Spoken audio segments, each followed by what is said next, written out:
Should give you like a formal introduction to this is like MNF HQ or one of the MNF HQs. There's obviously quite a lot of you have a this is like the I suppose Matt's place is the Stockley Park VAR place where all the match stuff's done, all the editing, and then this is like the media base, I suppose. This is it. Yeah, you got the home of the supercomputer. So this is like Lancaster House where I am. Yeah. Right then. So, question number one: where were you born? Where was I born? Well, I'm glad you asked me that. I just kicked one of my dogs off the table there. I was born in Pontefract on the 15th of July, 1976. So you're a fellow son of the Five Towns? I am a Five-Town boy, yes. Did you live around there then? No. I immediately got sent to a home for people who were not wanted in York. So you went up in the world to North Yorkshire? I lived in a Bernardo's home as a youth. This is a cheery thing to talk about, isn't it? Yeah. And then finally everything came good. Yeah. That's why I tried to create my own football family.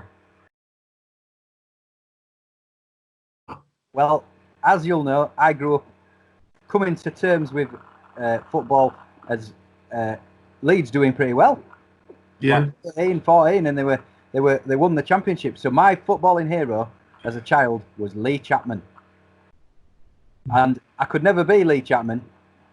Half me liked a bit of a battering of the old misses, but my hero was also Mel Sterland. Mel Sterland? Yeah, and he was otherwise known as Zico. He was the right back from Sheffield Wednesday that Howard Wilkinson brought to Leeds, and he just used to knock in these crosses for Lee Chapman to nut in. Mel Sterland also features in the Sean Bean film When Saturday Comes as like the professional. Yeah, the best football film. Yeah, and then he ended up finishing his career by robbing a post office. So I've always aspired to that. But yeah, Lee Chapman is my answer. Lee Chapman. Okay. Final answer. Favourite Monday Night Football moment? Well, there's so many, aren't there? Those that don't involve violence, both perpetrated by and on me, it's definitely the Nettles comeback. When the ball went in Nettles and we overcame a 6-goal deficit to absolutely be victorious. I was fuming to be on the losing side of that match. It was devastating. It warmed the cockles of my body. What were the contenders? Well, obviously there's not quite during the game, is it? Because the other one I did like was when Turks tried it with the old... I bet he tried to push me over, but you can't push me over, can you? And I said, yeah, I can. And he said, well, go on then. Obviously, then I did. Yeah. And that was the end of that. That was a tremendous one. But that was good. And also, there was one time when I did genuinely score a goal from my own half. One of my finest ever goals. And as I scored, I knew I would never score a better goal. And I should have hung up my boots then.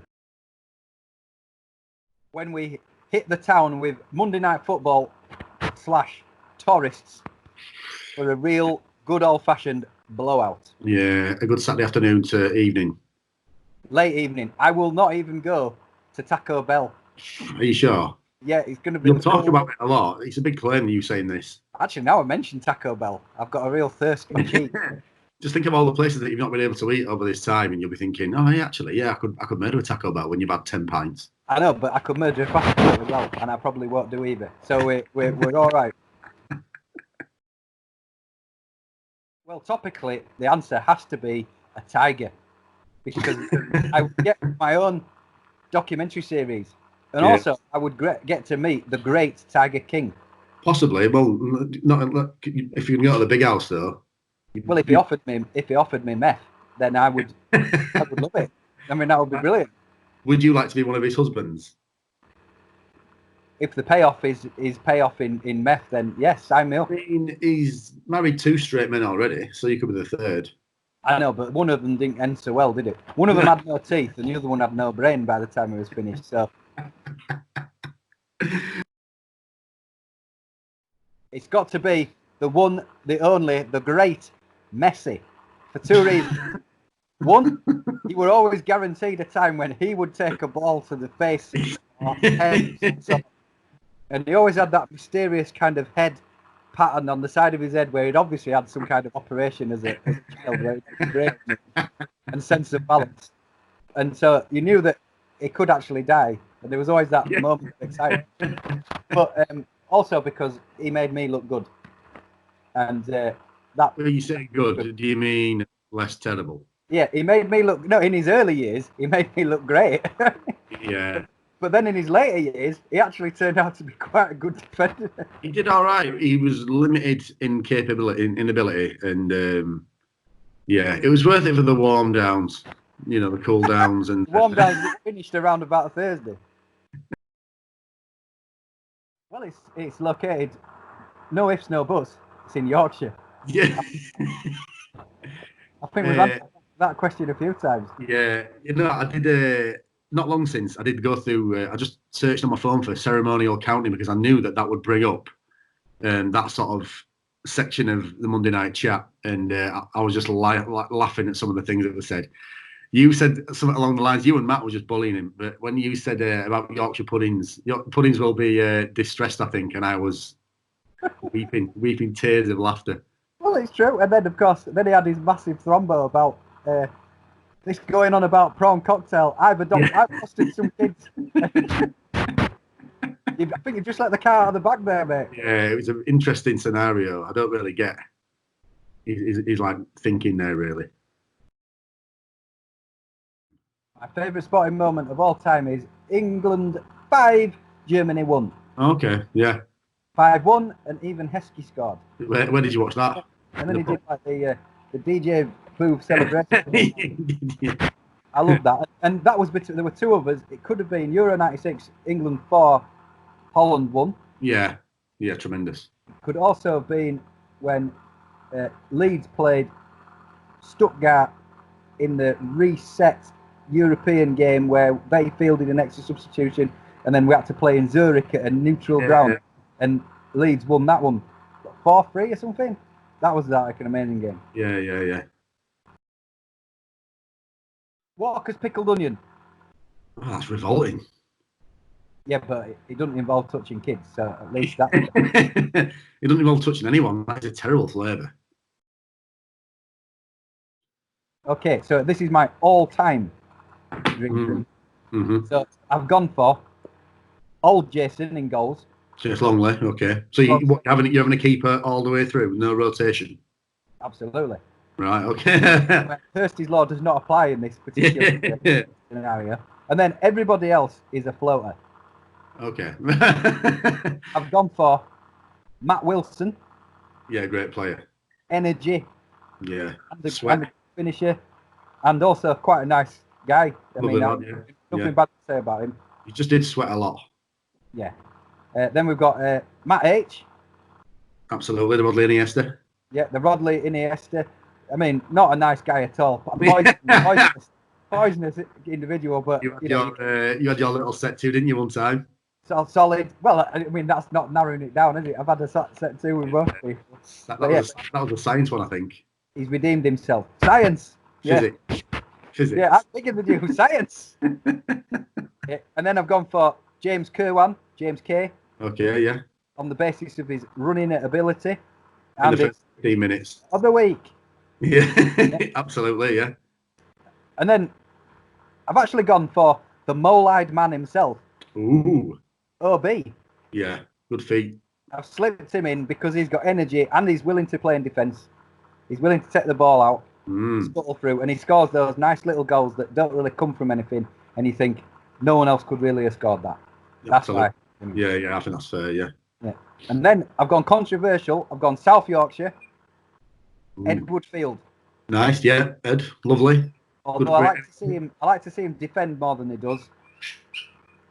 I've got dogs attacking each other. Oi! Yeah, so Ed, and he will make a run. He will score, but also he's quite good at just being there to take the ball off you when you need someone to pass to. Absolutely. So finally, number 7. I mean, it's the one that probably most people would forget, but he has played over 2 seasons,